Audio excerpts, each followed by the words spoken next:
আজকে ঝড়ের সঙ্গে আমাদের স্বাধীনতা সংগ্রামীদের একটা নিবিড় সম্পর্ক রয়েছে এবং তার সাথে সাথে প্রাচীন যুগের কিছু ভাস্কর্য ঐতিহ্য সেটা তুলে ধরব এবং ধীর গতি এবং উত্তাপ কমের একটা সম্পর্ক, এক বিশেষ ধরনের এক্সপায়ারি ডেট সেই ডেট নিয়ে সবাই সচেতন, সেই বিষয়ে বলবো। ঝড়ের সাথে আমাদের স্বাধীনতা সংগ্রামীদের একটি নিবিড় সম্পর্ক রয়েছে এবং কিভাবে এই সম্পর্ক তৈরি হলো তার আগে বলি যে সময় কমছে, আতঙ্ক বাড়ছে, যত সময় কমে আসছে ঝড় তত এগিয়ে আসছে।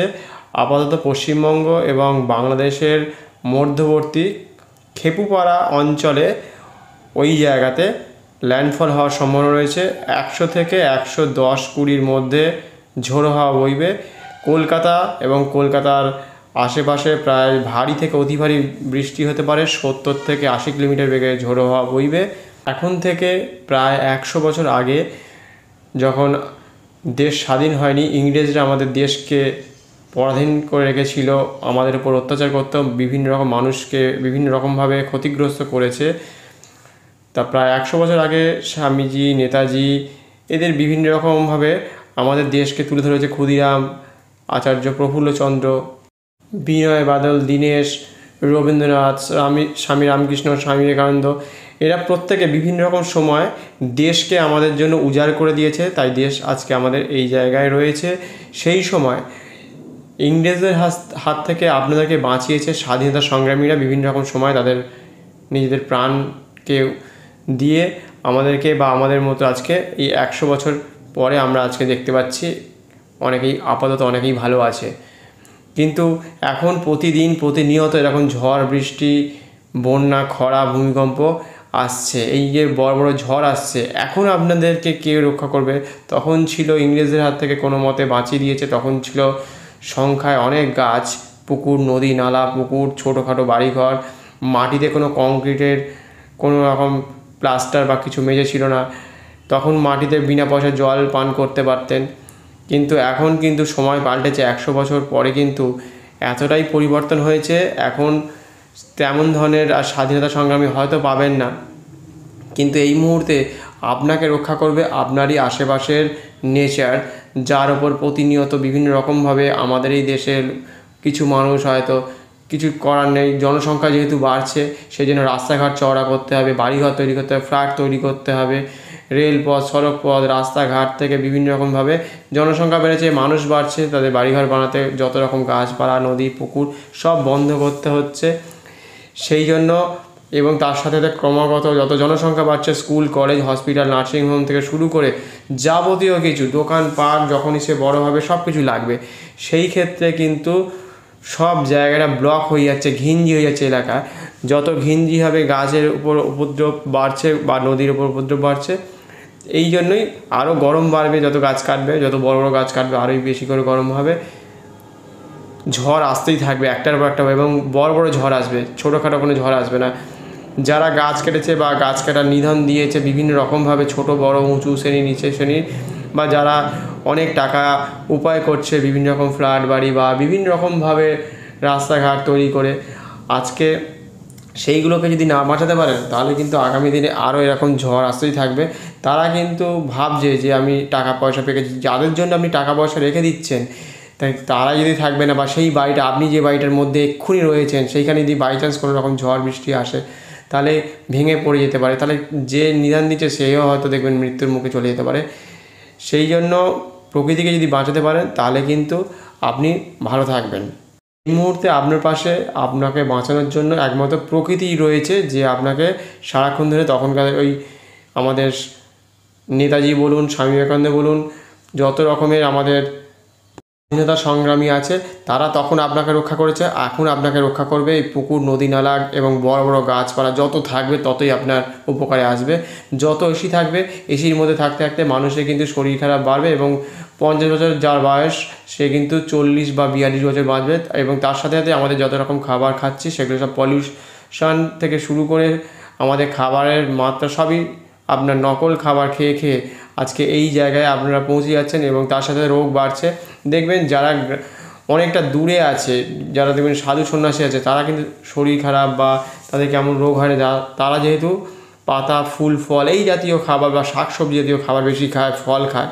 আর যেসব এলাকায় ঘিঞ্জি, বিশেষ করে কলকাতার আশেপাশে যত এলাকা আছে বা আরও অনেকগুলো রাজ্য আছে, সেই সব এলাকায় যত ঘিঞ্জি এলাকা আছে, সেই ঘিঞ্জি এলাকাতে কিন্তু স্কুল, কলেজ, হসপিটাল, নার্সিংহোম, রাস্তাঘাট, পলিউশন, গাড়ির ধোঁয়া, বিভিন্ন রকম আওয়াজ, বক্সের আওয়াজ যত হচ্ছে, তার সাথে সাথে মানুষ ওই জায়গায় একটা বদ্ধ জায়গা কিন্তু তৈরি হচ্ছে। সেই বদ্ধ জায়গা কিন্তু আশেপাশে মানুষ যে খাবারগুলো খাচ্ছে তার ফলে কিন্তু বিভিন্ন রকম রোগ তৈরি হচ্ছে।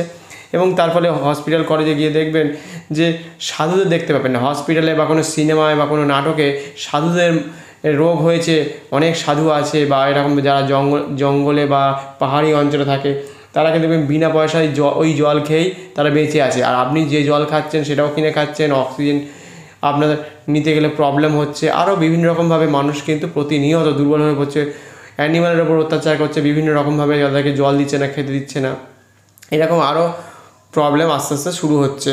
সেই জন্য এখন আপনাদের পরিবেশকে, আপনার যে এলাকায় আছেন সেটা একটা ছাতার মতো একটা এলাকা। যদি 40 কিলোমিটার ব্যবধান হয় বা 70 কিলোমিটার বা 200 কিলোমিটার ব্যবধান হয়, সেই 70, 80 বা 100 কিলোমিটারের মধ্যে যত গাছ আছে তাকে রক্ষা করতে হবে, একে অপরকে খবর দিতে হবে, প্রশাসনকে খবর দিতে হবে যে পুকুর, নদী, নালা বন্ধ হয়ে যাচ্ছে, তাহলে সেগুলো বন্ধ করতে পাড়ায় পাড়ায় কিন্তু আপনাদের প্রচার করতে হবে, নয়তো কিন্তু এগুলো সচেতন কেউ হবে না। এবং তার সাথে সাথে যত পৃথিবীর যত মানুষ আছে সবাইকে সচেতন, এবং দেশের মন্ত্রীদের আমাদের একটা বৈঠক করতে হবে, সেখানে যাতে সবাই মিলে বলবে যে আমাদের আর এগোতে চাই না, এবার পিছনের দিকে আমাদের প্যাডেলটা ঘোরাতে হবে বা ব্যাক গিয়ার দিতে হবে। গাড়িতে যেমন ব্যাক গিয়ার দেওয়া হয়, সেই ব্যাক গিয়ারের মতো করে গাড়িটাকে পিছনের দিকে নিতে হবে।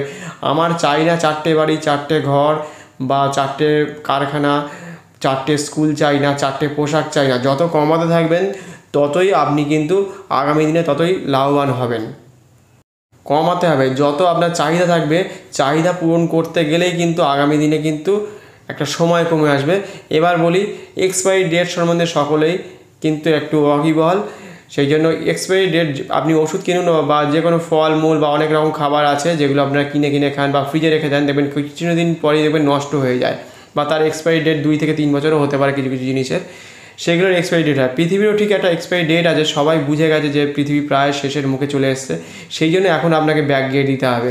আগে যেমন ছিল যে পৃথিবী বেশ অনেক দিন ভেবেছিল থাকবে, কিন্তু যেভাবে লাস্ট 20 থেকে 30 বছরের মধ্যে আমাদের বর্তমান সময় যেভাবে অগ্রসর হয়েছে, এগিয়ে যাচ্ছে, তার ফলেই কিন্তু সবাই বুঝে গেছে। যার ফলে দেখবেন অনেক দেশ আছে আস্তে আস্তে চাঁদে, মঙ্গলের দিকে কিন্তু বারে বারে কিন্তু ভ্রমণ যাচ্ছে বা সেখানে বসবাস করার জন্য তৈরি হচ্ছে। এবং তার মধ্যে ভারত তো আছেই, চীন, জাপান, রাশিয়া, আমেরিকা তো রয়েছে, নাসা রয়েছে, বিভিন্ন রকমভাবে এটা কিন্তু এগিয়ে যাচ্ছে। যে জানে এখানকে মানুষকে বোঝানো সম্ভব না, কিছু মানুষ ওখানে গিয়ে থাকবে, সেখানে তারা ধীর স্থিরভাবে থাকবে, কোনো পলিউশন, নয়েজ তারা পছন্দ করে না, সেই ধরনের মানুষ থাকবে এবং ডাক্তার বা এই ধরনের চলে যাবে। সেই জন্য যারা এই পৃথিবীতে থাকবে শুধু টাকা পয়সা, আমি থাকবো, আমি খাবো, আমি বাঁচবো যদি মনে করেন, তাহলে কিন্তু হবে না। প্রত্যেকে মিলে একসাথে একভাবে, এই পৃথিবীটা গোল, তার উপরে সবাই বিরাজ করছে। পৃথিবীর কিছুটা এক্সারসাইজের মতো। আপনি যদি ধরুন একটা মানুষকে যদি ন্যাড়া হয়, তার চুল যদি ধরুন না থাকে, তার দেখবেন মাথাটা তাড়াতাড়ি গরম হয়ে যায়, দেখবেন সূর্যের তাপ পড়ে। কিন্তু চুলটা থাকলে কিছুটা পরে হয় দেখবেন গরম হয়। সেরকমই আপনার পৃথিবীটা ঠিক গোল, তার উপরে যদি ডাইরেক্ট যদি এসে সূর্যের তাপ পড়ে, তাহলে কিন্তু গরম হয়ে যাবে এবং তাড়াতাড়িভাবে উত্তপ্ত হয়ে মানুষ যে থাকে তার জন্য সে উত্তপ্ত হয়ে তার ক্ষয়ক্ষতি অনেক হতে পারে। এই জন্য এক্সপায়ারি ডেট হিসেবে এক্ষুনি আর হয়তো 15 থেকে 16 বছর পর থেকেই হয়তো দেখবেন আরও ভয়ানক অবস্থা খারাপ হবে, হয়তো আরও 10 বছর পরেও হতে পারে। সেটা মানুষ যেহেতু সবাই মিলে অগ্রসর হওয়ার চেষ্টা করছে। একটা ক্লাসে যেমন 70 থেকে 100টা ছেলে মেয়ে থাকে, প্রত্যেকে যেমন ফার্স্ট সেকেন্ড হতে পারে না, তার মধ্যে 80 বা 70 হয়, বা কেউ কেউ ভালো হতে পারে, 10-20 রোলও হতে পারে। সেরকম সবাই মিলে যদি অগ্রসর হয়, তাহলে কিন্তু পৃথিবী একসাথে কিন্তু নষ্ট হয়ে যাবে। সেই জন্য সবাইকে এবার পিছনের দিকে ডাক দিতে হবে বা পিছনের দিকে হাঁটার চেষ্টা করতে হবে, যে আমরা আর বাড়িঘর বানাবো না বেশি করে, বা যত জনসংখ্যা বাড়বে তত এটাই হবে। সেই জন্য মানুষকে সচেতন হতে হবে যে জনসংখ্যা বাড়লেই এইগুলো কিন্তু আরও ভয়ানক আকার ধারণ করছে। তার জন্য খাবার থেকে শুরু করে যত রকম জিনিসটাকে সব কিছু এক্সট্রা বানাতে হয়, কলকারখানাতে রোজ চালাতে হয়, সেগুলোকে ছুটি দিতে হবে আস্তে আস্তে, 2 থেকে 3 দিন করে ছুটি দিতে হবে, তাহলে পলিউশনটা কম হবে। রাস্তাঘাটে গাড়ি ঘোড়া সেগুলোকে 3 দিন থেকে 4 দিন করে ছুটি দিতে হবে। এরকম যেগুলো পলিউশন বা যেখান থেকে ক্ষতি হয় সেগুলোকে আস্তে বন্ধ করার চেষ্টা করতে হবে। আর আপনি পোশাক বা যে খাবারগুলো দেখবেন কম খাবেন, বা প্লাস্টিক আবর্জনা বা আপনার যে থার্মোকলের বাটি গ্লাস সেগুলো যদি বন্ধ করতে পারেন, কাগজের গ্লাস যদি বন্ধ করতে পারেন, প্লাস্টিক বা টায়ার জ্বালানো বন্ধ করতে পারেন, সেগুলো যদি কমে যায়, কারখানা দেখবেন আস্তে আস্তে দেখবেন ধীরে চলছে, সেই কারখানা কিন্তু বন্ধ হতে থাকবে। তাহলে কিন্তু পৃথিবী পিছন দিকে যদি ব্যাক করে তাহলে কিন্তু পৃথিবীটা বেশ কিছুদিন আবার স্থায়ী হতে পারে। একটা কড়াইয়ের মধ্যে যখন আমি একদিন করতে গিয়েছিলাম, যে কথা ভাবতে ভাবতে একটু ঝোল ছিল, ঝোলটা অল্প জল ছিল, মানে ঝোল ছিল, তা আমি গরম করে ফেলেছি, কিন্তু দেখলাম ঝোলটা কম আছে। তার মধ্যে আমি অল্প জল দিয়েছি, তার আগে কিন্তু আমি গ্যাসের বা এটাকে কমিয়ে ফেলেছি, আগুনটাকে কমিয়ে ফেলেছি। 2 থেকে 3 মিনিট হয়ে গেছে, প্রায় 4 মিনিটের কাছে যায়, তখনও পর্যন্ত দেখছি ঝোলটা গরম হচ্ছে না। তখন পরে ভাবলাম কেন ঝোলটা গরম হচ্ছে, তখন যে ও কমানো আছে, সেই জন্য গরম হচ্ছে। যেই দেওয়ার পরে কিন্তু 30 থেকে 40 সেকেন্ডের মধ্যে কিন্তু আবার জ্বলতে শুরু করলো, এবং তার সাথে সাথে ঝোলটা গরম হয়ে গেল। পৃথিবীও ঠিক ওরকমই, আপনি যদি ওটাকে কমিয়ে দিতে পারেন, আগুনের তাপটা কমিয়ে দিতে পারেন, তাহলে কিন্তু দেখবেন ওই ঝোলটা ফুটে ওঠার মধ্যে বা পৃথিবীর ওপরে যারা থাকে একটা এক্সারসাইজ, যেমন পৃথিবীর গাছপালা, নদী, পুকুর, গাছপালা যত থাকবে তার তাপটা ওই পৃথিবীর ওপর কম পড়বে। এখন যে ঝড় আসছে, এখন যে ঝড় সেটা বারবার ফ্ল্যাকচুয়েট করছে, দিক নির্ণয় করতে পারছে না, এতটাই গরম পড়েছে, একবার এদিক একবার ওদিক, যেহেতু সময় পরিবর্তন করছে। আমাদের স্বাধীনতা সংগ্রামীদের কিন্তু এরকমভাবেই কিন্তু এরকম অবস্থা ছিল। তারা কিন্তু মানুষের ভালোর জন্য, বিশেষ করে দেশের মানুষের ভালোর জন্যই তারা নিজেদেরকে উজাড় করে দিয়েছিল, পরিবার থেকে দূরে থেকেছিল। কিন্তু আমাদের দেশের লোকই অনেক সময় ওদের সঙ্গে থেকে বা দলের মধ্যে থেকে দেশের কথা সব, ওনাদের দলের কথা সব কিন্তু ইংরেজদের গিয়ে বলে দিত। ঠিক এরকমই আজকে কিন্তু আমাদের এই ঝড়ের মতোই আজকে এই অবস্থা তৈরি হয়েছে। কিন্তু বাঁচাতে গেলে পরিবেশকে বাঁচাতে হবে আগে।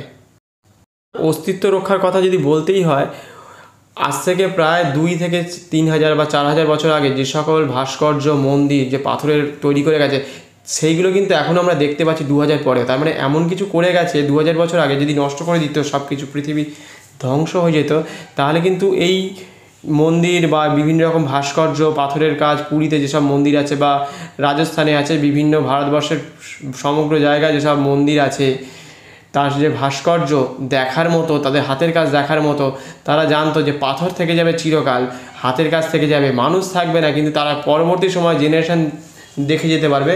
সেই জন্য এমন কিছু করে গেছিলো, সেই জন্য আমরা তার নিদর্শনগুলো এখনও পর্যন্ত দেখতে পাচ্ছি। তখনকার দিনে মানুষ কী ধরনের চিন্তাভাবনা করতো, তার সাথে সায়েন্সও ছিল, সব কিছুই ছিল, ইঞ্জিনিয়ার ছিল, সব কিছু ছিল। নয়তো এত বড় স্কাল্পচার বা অজন্তা ইলোরা যে গুহাকে কেটে কেটে প্রায় কিছু কিছু মন্দির আছে 150-200 বছর ধরে সময় লেগেছে, তারা কি করে করলো। সেই জন্য ভাবতে হবে যে তারা কিন্তু রক্ষা করে গেছে বলে আজকে কিন্তু এইগুলো আমরা দেখতে পাচ্ছি, অনেক কিছু জানতে পারছি। বিদেশিরা আসছে, অনেক দেশে ইনকাম হচ্ছে। আমাদের আফগানিস্তানে যে বুদ্ধের মূর্তি ছিল, সেখানে প্রায় 2000 থেকে 2500 বছর আগেকার বুদ্ধের মূর্তি, সেটা হয়তো ধ্বংস হয়ে গেছে, এখন 2000 করা হয়ে গেছে। কিন্তু সেগুলো ছিল, লোকে দেখতে আসতো, বিদেশ থেকে আসতো, আমদানি হতো অনেক দেশের। সেগুলো কিন্তু মানুষ আস্তে আস্তে নষ্ট করে ফেলছে, যেরকম পুরো ভাস্কর্য। কিন্তু আমরা কী করছি, সেগুলোকে ধরে রাখতে পারছি না, সেগুলোকে শেষ করে ফেলছি। আর তার সাথে সাথে মানুষ যত বাড়ছে, তার সাথে সাথে সবই ধ্বংস হয়ে যাচ্ছে। সেই জন্য আমরা যেহেতু আর ধরে রাখতে পারছি না, যার জন্য আমরা ব্রিজ, খাল, বিল বুঝিয়ে, যেসব বাড়িঘর, বিল্ডিং, রাস্তাঘাট বুঝিয়ে, বিভিন্ন রকমভাবে কারখানা বানিয়ে যে ইনকাম করছি, আপনার ছেলে মেয়ের জন্য ব্যাংক ব্যালেন্স করছেন, যত কোটি টাকাই রেখে যান, যদি আপনার পৃথিবী মানে আপনার ঘর, পৃথিবী হচ্ছে আপনার ঘর, সেটা যদি না থাকে তাহলে কিন্তু ভীষণভাবে দুর্বল। মানে আপনার মা যদি পৃথিবী হয়, তার উপর যদি বিভিন্ন রকমভাবে আঘাত করেন, রড, সিমেন্ট, বালি, আপনার বিভিন্ন রকমভাবে সড়ক পথ, কেবল তার নিয়ে যাচ্ছে, বিভিন্ন রকম কেবল তার, মাটির তলা দিয়ে সুড়ঙ্গ, আকাশপথে মানে বিভিন্ন রকমভাবে ক্ষতিগ্রস্ত হচ্ছে, সব জায়গায় ক্ষতিগ্রস্ত।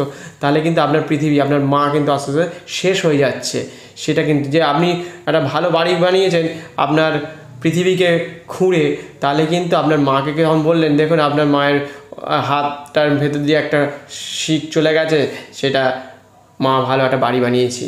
সেটা কিন্তু তার মানে পৃথিবীর ওপর আপনি অত্যাচার করেছেন, সেটা কিন্তু উপকারের থেকে অপকারটা বেশি হবে। মানে আপনাকে বুঝতেই হবে বা অন্যদের বোঝাতে হবে, সেইভাবেই আমি বোঝানোর চেষ্টা করছি। কচ্ছপ ধীর গতিতে যায় এবং সে দেখবেন 2 থেকে 2,500, কখনো কখনো কচ্ছপ 1,000 বছর, মানে এরকম একটা সময় তারা বাঁচে সমুদ্রের পৃষ্ঠে। এবং অন্যান্য কিছু কিছু প্রাণী আছে, যেসব সকল প্রাণী ধীর গতিতে যায়, এগিয়ে যায়, তারা অনেক বছর বাঁচে। বা অন্যান্য প্রাণী দেখবেন আমাদের লোকালে যেসব প্রাণীগুলো আছে আস্তে আস্তে 10 বছর, 15 বছর, 20 বছর, মানুষ হয়তো 80, 90, 70, 40 এরকম গড়ে বাঁচে। তার মানে কচ্ছপ ধীর গতিতে যায় বলে সেই জন্য সে অনেক দিন বাঁচে।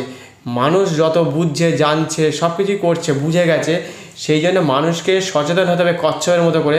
আমাদেরকে ধীর গতিতে এগোতে হবে, ধীর গতিতে গেলে তবেই কিন্তু এগোনো যায়।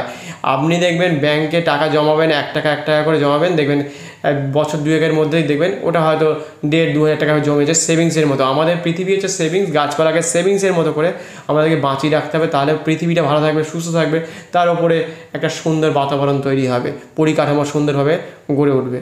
বিভিন্ন সাইডে ভারসাম্য হারিয়ে যাচ্ছে, পৃথিবী ব্যালেন্স হারাচ্ছে, যার ফলে কিন্তু এরকম ঝড় বৃষ্টি বিভিন্ন রকমভাবে বা পলিউশন শুরু হচ্ছে, বিভিন্ন ক্ষেত্রে আর কি ভেঙে পড়ছে, অনেক বন্যা হচ্ছে।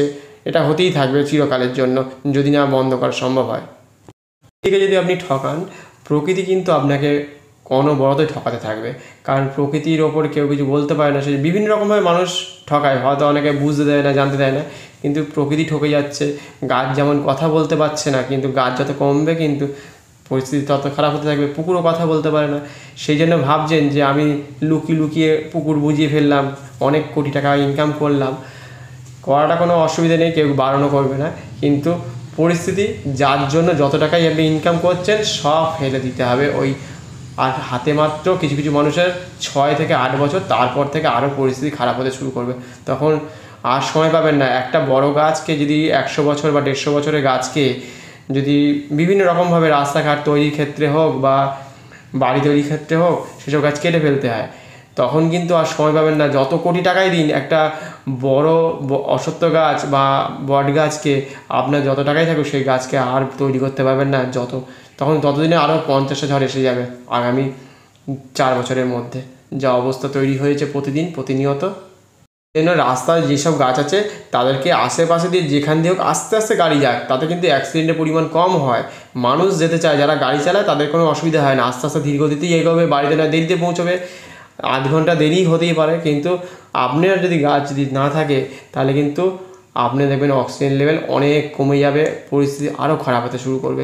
সেই জন্য যত কন্ট্রাক্টর লেভেলে আছে, উপর মহলে আছে, তাদের সাথে সরকারের অবশ্যই, এবং আশেপাশে যত বাড়িঘর আছে গ্রামে গ্রামে পঞ্চায়েত বা সেসব জায়গায় প্রতিদিন পাড়ায় পাড়ায় আপনাদের প্রচার করতে হবে। কারণ অনেকে বুঝতে পারে না যে কেন কী গাছ রাখবো, কীভাবে রাখবো না রাখবো, কতটা ভালোবাসে। সেই জন্য প্রতিদিন তার সাথে সম্পর্ক রাখতে হবে, জানাতে হবে যে ওরা গাছ কাটছে।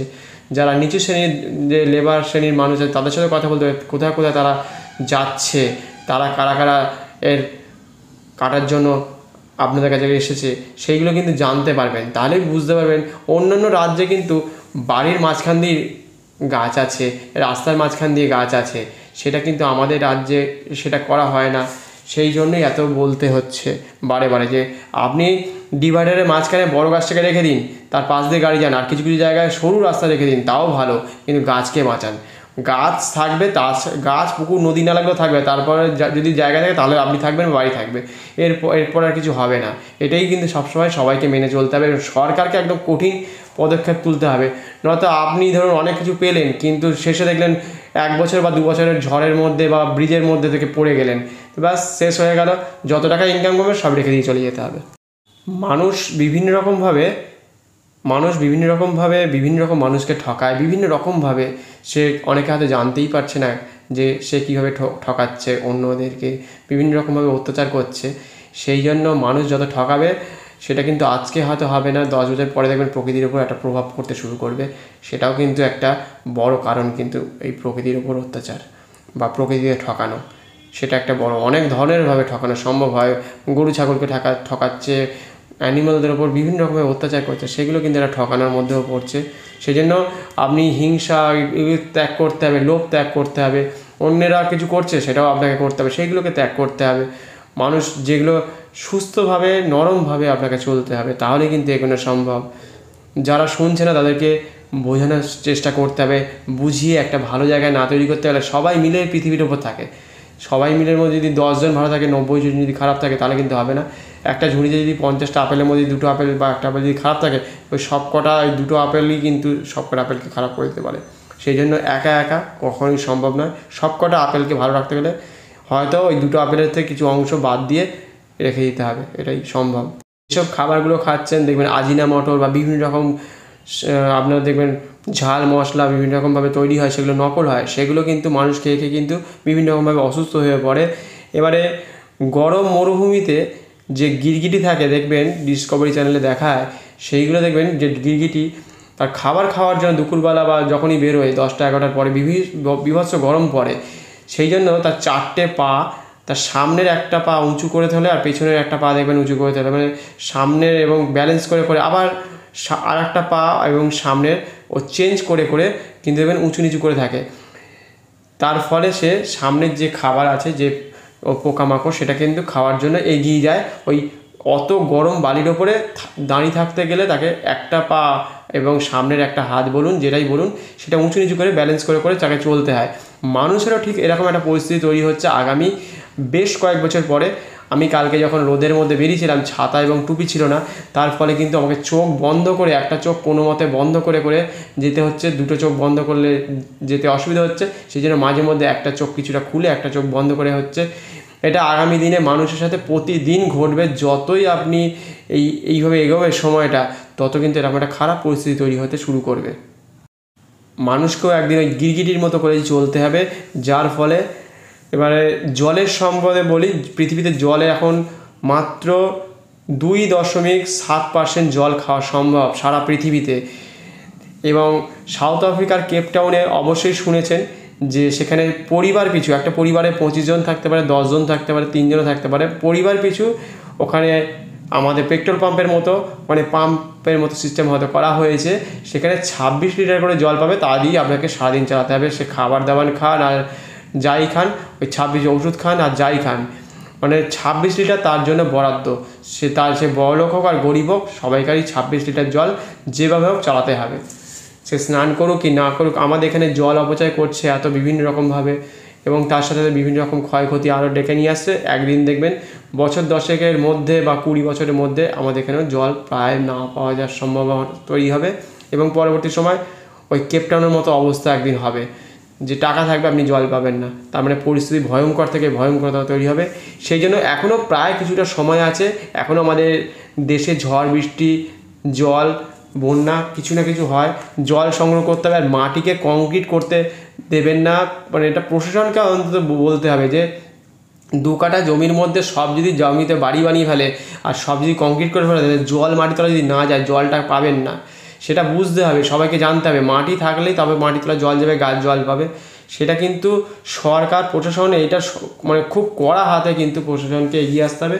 আর যত সোশ্যাল মিডিয়া বা যত মিডিয়া আছে সেগুলোতে কিন্তু বিশেষ করে প্রচার করতে হবে। পাড়ায় পাড়ায় প্রতি সপ্তাহে 2-3 বার করে আপনাদেরকে ঢুকে ঢুকে প্রচার করতে হবে, এবং দেখতেও হবে, এবং কড়া হাতে শাসন করতে হবে। নাহলে কিন্তু সবাই কংক্রিট করে ফেলছে, কিন্তু প্রায় বলতে পারেন 70 বা 75% প্রায় কংক্রিট করেছে। রাস্তাঘাট থেকে শুরু করে বাড়িঘর সেই আমেরিকার মতো সবসময় চকচকে।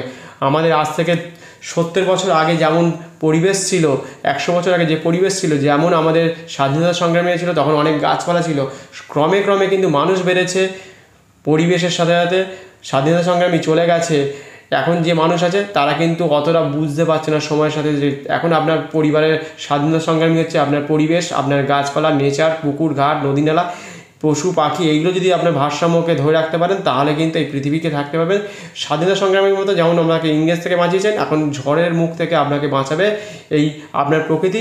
এটাই আপনার পৃথিবীকে বাঁচিয়ে রাখার মূল অস্ত্র হিসেবে এটা ব্যবহার করতে হবে। পৃথিবী যদি একটা গোল বল হয়, তার উপরে যদি ওই আমাদের চুলের মতো করে আর কি মাথার ওপর যদি মাথাটা যদি গোল পৃথিবী ধরা যায়, তার উপরে যেমন চুলটা উঁচু উঁচু হয়ে থাকে, দেখবেন ধুলো ময়লা বা সূর্যের তাপটা একটু কম এসে পড়ে। সেই রকমই আমাদের এই পরিস্থিতিটা তৈরি করতে হবে। চারিদিকে গাছপালা থাকতে হবে, যেমন আছে, ছোট বড় গাছ কোনোটাই কাটা যাবে না, এবং তার সাথে আরও গাছ লাগাতে হবে, এবং তার সাথে পুকুর ঘাট তৈরি করতে হবে আরও বেশি করে। যেসব পুকুর ঘাট তৈরি ছোটোখাটো আছে তাকে খুঁড়ে আরও বড় করে সেখানে মাছ চাষ করুন, বা আপনি সেই পুকুরে যারা পুকুর করছে, বাড়ি যারা বানাচ্ছে বিশেষ করে, সেসব বাড়ি যারা, তাতে অনেক রকম সমস্যা তৈরি হয়। দেখবেন পরবর্তী সময় খারাপ মেটেরিয়ালস দিলে তার জন্য কমপ্লেন আসছে, বাড়ি ভেঙে পড়ছে বিভিন্ন রকমভাবে। সেই জন্য যারা পুকুর কেটে বাড়ি বিল্ডিং করছেন, অনেক টাকা খরচা করে অনেক দিন ধরে সময় নষ্ট করছেন, সেই পুকুরকে কীভাবে ইনকাম করা যায়, সেই পুকুরে আপনি মাছ চাষ করুন। পুকুরটাকে আরও বড় করে কেটে মাছ চাষ করার চেষ্টা করতে হবে সেখানে প্রতি মাসে, এবং আপনাকে স্যার বলবে, বাবু বলে ডাকবে, যে স্যারের জমি, সেখানে বারে বারে ওই মাছ বিক্রি করে কিন্তু আপনি মুনাফা ইনকাম করতে পারেন। যদি মাছ চাষ না করতে চান তাহলে কিন্তু ওই পুকুরেতেই আবার আপনি সাঁতার কেন্দ্র খুলতে পারেন। সেখানে কিন্তু আপনি প্রতি মাসে মাসে অ্যাডভান্স বা 2-6 মাসের অ্যাডভান্স টাকা নিয়ে নেবেন, বসে থাকবেন, টাকা ইনকাম হতে থাকবে। এবং পুকুরের আশেপাশে যত জায়গা আছে, সব নারকেল গাছ, সুপারি গাছ, তাল গাছ, এই ধরনের যত গাছ আছে যেগুলো থেকে আপনার ইনকাম হবে, একটা নারকেল বছরে সারা জীবন ধরে ইনকাম দিতেই থাকবে, সে কিন্তু বন্ধ করবে না। জলও দিতে হয় না নারকেল গাছের গোড়া তেমনভাবে, ওই পুকুরের জলে টেনে নেবে। এবং বট গাছে তাই জল দিতে হয় না, সে কিন্তু ফুল ফল অক্সিজেন 24 ঘন্টা দিতে থাকবে। সেটাও যদি না করতে হয়, ওই পুকুরের মধ্যেই কিছু খেলনা জাতীয় যে বোটগুলো থাকে সেগুলো যদি লাগিয়ে দেন, সেই বোট চড়তে অনেকে আসবে, তাহলে বোট চড়বে। এবং তার আশেপাশে যদি আপনি ওই পার্ক তৈরি করে দেন, সেই পার্কে কিন্তু অনেক ছেলে মেয়ে খেলতে আসবে, সেই পার্ক থেকে আপনি ইনকাম করতে পারবেন। তাহলে আপনি একটা পুকুরকে যদি না বাড়ি বানিয়ে যদি আপনি পার্ক বা মাছ চাষ অথবা যদি সুইমিংয়ের কাজে লাগান, কারণ কোনো জায়গায় পুকুর নেই, তাহলে পুকুর যদি তৈরি করতে পারে, সেই পুকুরে কিন্তু অনেক মানুষ সাঁতার কাটতে আসবে, ভোর থেকে শুরু হয়ে যাবে, সারা দিন ধরে মানুষ আসতেই থাকবে। তাহলে কিন্তু এই সাঁতার কেন্দ্র যদি তৈরি করতে পারে, আমাদের এখানে সাঁতার কেন্দ্র ভোর 4টে থেকে শুরু হয়, রাত্রি 9টা-10টা তখনও কিন্তু চলতে থাকে। তার মানে একটা সাঁতার কেন্দ্র খুললে আপনার লাভ হবে প্রতিদিন অন্তত 10 থেকে 20 হাজার টাকা, তার বেশি হবে তো কম নয়। এবং তার সাথে সাথে আরও রিলেটেড অনেক ইনকাম আছে, বাড়িঘর যেগুলো থাকে সেগুলো ভাড়া নেয়, খাবার দাবার বিক্রি হয়, অনেক কিছু থেকে যায়। সেই জন্য এটা একটা স্পোর্টস গ্রাউন্ড, যেমন ক্রিকেট গ্রাউন্ড একটা, যেমন একদিনেই কিন্তু 5 কোটি 10 কোটি টাকা যেমন ইনকাম হয়, কি তার থেকেও হিউজ পরিমাণে ইনকাম হয়। সেরকমই আপনি যে জমিটাতে বাড়ি বানাচ্ছেন, সেই জমিটাতে শুধু সুইমিং পুল করে দিন বিশাল বড়, জলটাকে ভরাট রেখে দিন, মাছও ছেড়ে দিন, ওপর দিয়ে বোটও চলবে, সাঁতারও কাটবে, সব চলবে। সময়ের সাথে সাথে আপনি এগুলোকে করতে থাকুন, দেখবেন আপনাকে ওই যে পুকুর বোঝানোর জন্য বিভিন্ন রকমভাবে কথাও শুনতে হবে না, আর পারিপার্শ্বিক যে পরিকাঠামো নষ্ট হচ্ছে, তাহলে আমাদের পরিবেশ ঠান্ডাও থাকবে, আপনার সব দিকে ভারসাম্যগুলো রক্ষা করবে। এত ঘর বাড়ি বানিয়েছে, বড় বড় ফ্ল্যাট বানিয়েছে, পুকুর বুঝিয়ে অনেক বাড়িঘর বানিয়েছে, তারা কিন্তু এই ঝড়ের সময় কোথাও না কোথাও দেখবেন আশ্রয় নিয়েছে, লুকিয়ে আছে, আর বাইরে থাকবে ওই গাছগুলো ঝড়ের সময়। ভাবুন, ওই ঝড়ের সময় তারা কিন্তু বাইরে থাকবে। এই সবাই মিলে বা অনেকে মিলে দীর্ঘদিন ধরে যারা এই পুকুর, নদী, নালা, রাস্তাঘাট বানাতেই থাকছে, ব্রিজ বানাচ্ছে, সবাই কিন্তু লুকিয়ে পড়ছে ওই ঝড়ের সময়। আর বিবাহ একটা ভয়ানক আকার ধারণ করে, যদি আপনার পছন্দ মতো বা কেউ হয়তো জোর করে বিভিন্ন রকমভাবে বিবাহ হচ্ছে বিভিন্ন জায়গায়, সেগুলো কিন্তু পরবর্তী সময় এই আমাদের পরিবেশের ওপর একটা চাপ সৃষ্টি হয় বা পরিবেশে ভারসাম্য নষ্ট হতে থাকে।